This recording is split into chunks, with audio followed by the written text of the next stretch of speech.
When I came in today, somebody said, "You must be a Utah man."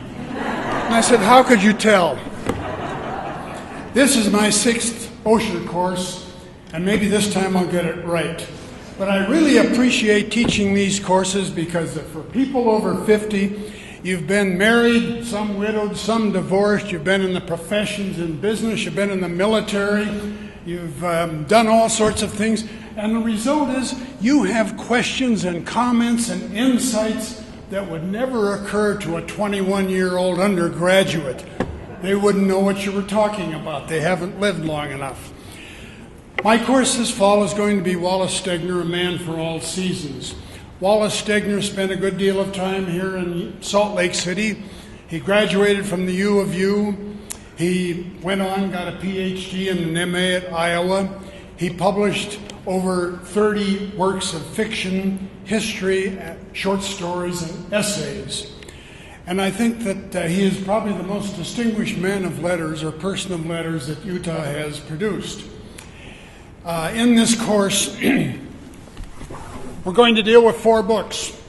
The first is what I think is one of the finest pioneer novels in American literature, Angle of Repose, about a woman who moves through the West with her husband, and it's an exciting story, but it's also a memorable one.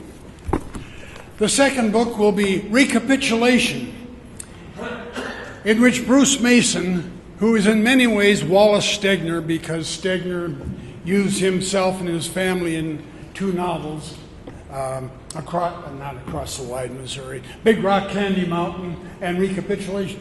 Bruce Mason comes back to Salt Lake after 40 years to bury an aunt that he has hardly known.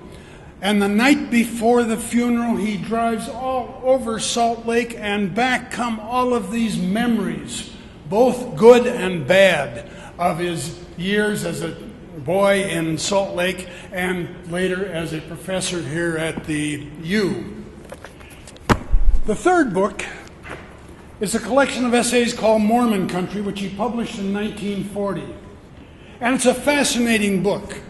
You'll read about Lopez, the miner out at Kennecott, who killed another miner about the time of World War I.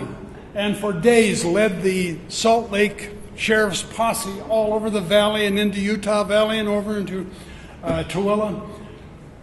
Never been found. And there have been constant reports for 40 years that we saw Lopez here, we saw Lopez there. Or you can read about the discovery of some dinosaur bones over in the Uinta area. This discovery that led to Dinosaur National Monument. And there are other exciting stories in that book. The final book is The Sound of Mountain Water, a collection of essays about literature, about conservation, and particularly about the problem of water in the West.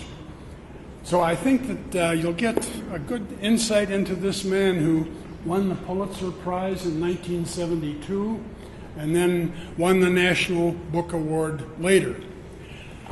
And for those of you who have a long history in Utah, that is, you're descendants of pioneers and others, you might want to look at a book that we're not going to deal with called The Gathering of Zion, the Story of the Mormon Trail. Leonard Arrington once told me that this is the best 1-volume history of the Mormon migration from the Middle West to the Salt Lake Valley. And so I hope I'll see you, and I might mention that I too spent 35 years in the Navy, so I'd like to get together with Professor Alvarez and swap some sea stories. So I welcome you to the OSHER program, and I want to thank you for being here, and go Utes!